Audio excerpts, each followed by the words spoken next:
Bismillahirrahmanirrahim. Dear students, welcome to our C++ lecture. Last time हम arithmetic operators के बारे में पढ़ रहे थे। उसमें उस लेक्चर में मैंने एल वैल्यू और आर वैल्यू को बार बार रेफर किया।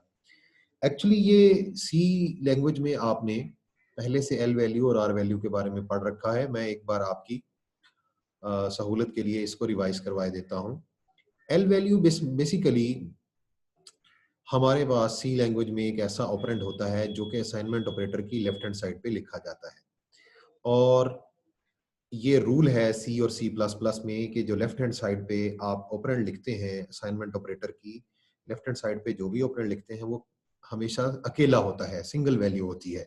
वहाँ एक्सप्रेशन नहीं लिखा जा सकता। It is not allowed in C plus plus और सी लैंग्वेज। जबकि इसके बरक्स हमारे असाइनमेंट ऑपरेटर की दाएं तरफ यानी राइट हैंड साइड पे जो ऑपरेंड आप लिखते हैं वो कोई एक्सप्रेशन भी हो सकता है, कोई सिंगल वैल्यू भी हो सकती है, कोई फार्मूला भी हो सकता है, तो उसको आर वैल्यू कहते हैं। मिसाल के तौर पे हमारे पास दो मिसालें हैं, x इज इक्वल टू 5। इसमें x जो है वो एल वैल्यू है और 5 जो है ये दोनों सिंगल वैल्यूज हैं और ये आर वैल्यू है। लेकिन नीचे एक हमारे पास आप देख रहे हैं एक हमारे पास स्टेटमेंट है जिसमें capital X is equal to minus b plus b square minus 4ac over 2a। तो ये हमारे पास x तो एल वैल्यू है लेकिन वो तो सिंगल ही है। एल वैल्यू हमेशा सिंगल ही होगी, लेकिन यहाँ पे आर वैल्यू जो है वो है minus b plus b square minus 4ac over 2a। ये एक पूरा एक्सप्रेशन है जिसको आर वैल्यू कहा जा रहा है। डियर स्टूडेंट्स, अब है बारी कंपाउंड असाइनमेंट ऑपरेटर की। और हम किसी भी अरिथमेटिक ऑपरेटर को असाइनमेंट ऑपरेटर के साथ कंपाउंड कर सकते हैं। तो ये इसका सिंटैक्स कुछ इस तरह से है, plus equal to, minus equal to, star equal to, slash equal to और मॉड इक्वल टू। इसकी एग्जांपल्स में a plus equal to 10, it is equivalent to a is equal to a plus 10, यानी a plus equal to 10 का मतलब है a बराबर a जमा 10। इसी तरह से हमारे पास a माइनस इक्वल टू 10, इसका मतलब है a is equal to a minus 10। इसी तरह से a स्टार इक्वल टू 10 का मतलब है a is equal to a multiplied by 10। इसी तरह से a स्लैश इक्वल टू 10 का मतलब है a is equal to a divided by 10। a mod equal to 10 का मतलब है a is equal to a mod 10। तो हम अपने अरिथमेटिक ऑपरेटर्स को असाइनमेंट ऑपरेटर के साथ कंपाउंड कर देते हैं, तो इसको कंपाउंड असाइनमेंट ऑपरेटर कहा जाता है। इसकी एग्जांपल में भी हमने सी का सिंटैक्स यूज किया है। आप देखें कि इसमें मैंने वही दो वेरिएबल्स यूज किए हैं, ए और बी। इसमें ए वेरिएबल में मैंने 10 को लिया है और उसके बाद हम जो है हर बार इस ए को एक बार प्लस इक्वल टू कर रहे हैं और फिर उसको प्रिंट करवा रहे हैं, दूसरी बार माइनस इक्वल टू करके फिर प्रिंट करवा रहे हैं, इसी तरह से स्टार इक्वल टू करके फिर प्रिंट करवा रहे हैं, और इसी तरह से स्लैश इक्वल टू करके फिर प्रिंट करवा रहे हैं, और इसी तरह से मॉड इक्वल टू करके फिर हम इसको प्रिंट करवा रहे हैं। और ये बेसिकली हमारे पास एक एग्जांपल है कि आप किस तरह से कंपाउंड असाइनमेंट ऑपरेटर को यूज कर सकते हैं।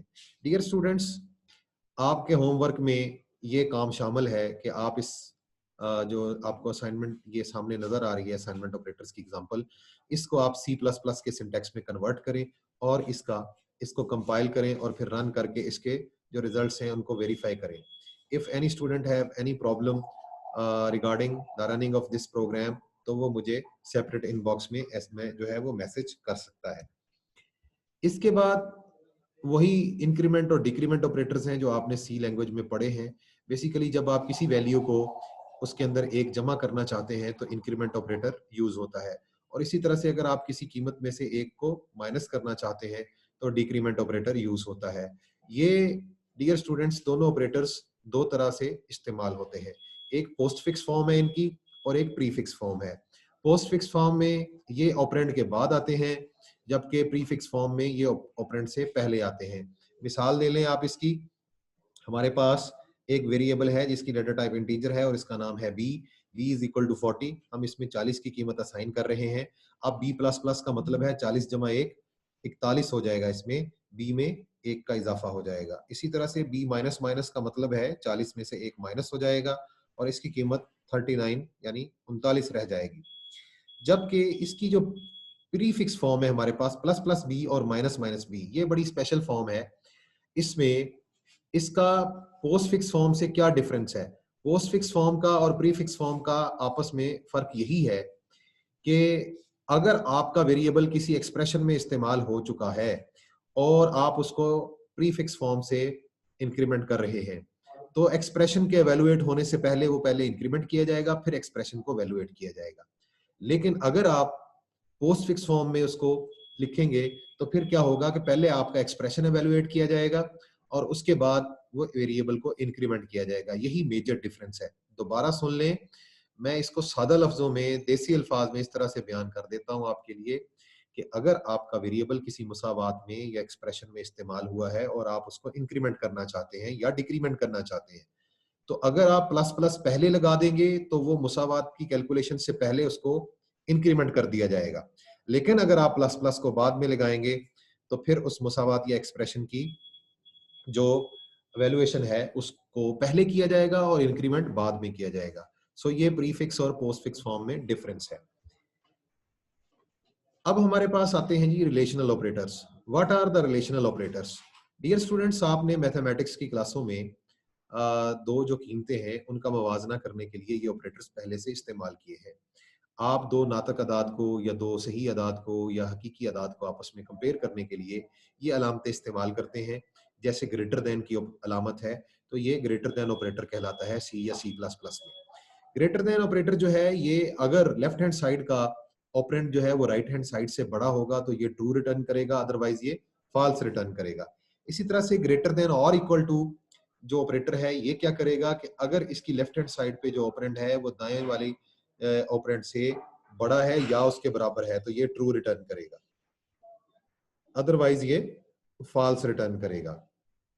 इसी तरह से लेस देन ऑपरेटर में हमारे पास लेफ्ट हैंड साइड पे अगर हमारा ऑपरेंड राइट हैंड साइड वाले ऑपरेंड से छोटा है तो ये ट्रू रिटर्न करेगा, अदरवाइज फॉल्स रिटर्न करेगा। इसी तरह से लेस देन और इक्वल टू में हमारे पास अगर लेफ्ट हैंड साइड वाला ऑपरेंड जो है वो राइट हैंड साइड वाले ऑपरेंड से जो छोटा है या उसके बराबर है तो फिर उसको ट्रू रिटर्न करना है, अदरवाइज फॉल्स रिटर्न करना है। और इक्वालिटी में अगर दोनों ऑपरेंड्स इक्वल हैं तो true, otherwise false. Not equal में अगर दोनों ऑपरेंड्स बराबर नहीं है तो ट्रू, अदरवाइज फॉल्स रिटर्न किया जाता है। इसी तरह से जो लॉजिकल ऑपरेटर्स हैं सी प्लस प्लस में वो बेसिकली दो जो वेरिएबल्स होते हैं या दो ऑपरेंड्स होते हैं उनके ऊपर लॉजिक ऑपरेशन परफॉर्म करके हमें रिजल्ट रिटर्न करते हैं। तो इसके ये चूंकि बाइनरी ऑपरेटर है तो इसके दो ऑपरेंड्स होंगे। मिसाल के तौर पे एंड ऑपरेशन में दोनों ऑपरेंड्स जो हैं वो अगर फॉल्स होंगे तो जवाब फॉल्स आएगा, अगर दोनों में से कोई एक फॉल्स है तो भी फॉल्स आएगा। तो जवाब उसी सूरत में ट्रू आएगा जब दोनों ऑपरेंड्स हमारे ट्रू होंगे। तो ये एंड ऑपरेशन है, इसमें हमारे पास जवाब उसी सूरत ट्रू होगा जब दोनों ऑपरेंड्स ट्रू होते हैं। इसी तरह से और ऑपरेटर में दोनों ऑपरेंड अगर हमारे पास फॉल्स होंगे तो जवाब फॉल्स होगा, अदरवाइज दोनों में से कोई भी अगर ट्रू है तो जवाब ट्रू है, और अगर दोनों ट्रू हैं तो फिर भी जवाब ट्रू है। ये हमारा और ऑपरेटर है। नॉट ऑपरेटर चूंकि कंप्लीमेंट के तौर पे काम करता है तो ये रिवर्स कर देता है जो भी इसको कंडीशन या जो ऑपरेंड दिया जाए। तो अगर फॉल्स हमारे पास कंडीशन आ जाए कोई तो उसका नॉट लेने से वो कंडीशन ट्रू हो जाएगी, और अगर कोई कंडीशन ट्रू है तो उसका नॉट लेने से वो फॉल्स हो जाएगी। तो डियर स्टूडेंट्स, हमने आज जो है वो अरिथमेटिक ऑपरेटर्स और लॉजिकल ऑपरेटर्स और एल वैल्यू और आर वैल्यू के बारे में पढ़ा है। तो हम जो है ये रिलेशनल ऑपरेटर्स जो हैं इसका जो प्रैक्टिकल होगा और ये हमारे जो लॉजिकल ऑपरेटर्स हैं इसका प्रैक्टिकल जो है इंशाल्लाह आपको इसकी जो एग्जांपल है वो इफ स्टेटमेंट वाले लेक्चर में करवा दूंगा, क्योंकि यहाँ पर इनका जो प्रैक्टिकल है वो अभी चूंकि हमने इफ स्टेटमेंट को कवर नहीं किया है, अगरचे कि आप सी लैंग्वेज में पढ़ चुके हैं, लेकिन मैं चाहता हूं कि सी प्लस प्लस के हवाले से एक बार उसको रिवाइज करवाऊं। और रिवाइज करवाने के बाद जब मैं इफ स्टेटमेंट का आपको प्रैक्टिकल करवाऊंगा तो उसके प्रैक्टिकल में हम ये जो अपने रिलेशनल ऑपरेटर्स हैं इनको भी इस्तेमाल कर लेंगे, और जो हमारे लॉजिकल ऑपरेटर्स हैं इनको भी हम इस्तेमाल कर लेंगे। तो हमारे सी प्लस प्लस के लेक्चर से आज के लिए इतना ही। इंशाल्लाह अगले लेक्चर में हम ऑपरेटर प्रेसिडेंस के साथ और कुछ जो दूसरे टाइप्स ऑफ ऑपरेटर्स हैं उनके साथ हाजिर खिदमत होंगे। तब तक के लिए अल्लाह हाफिज।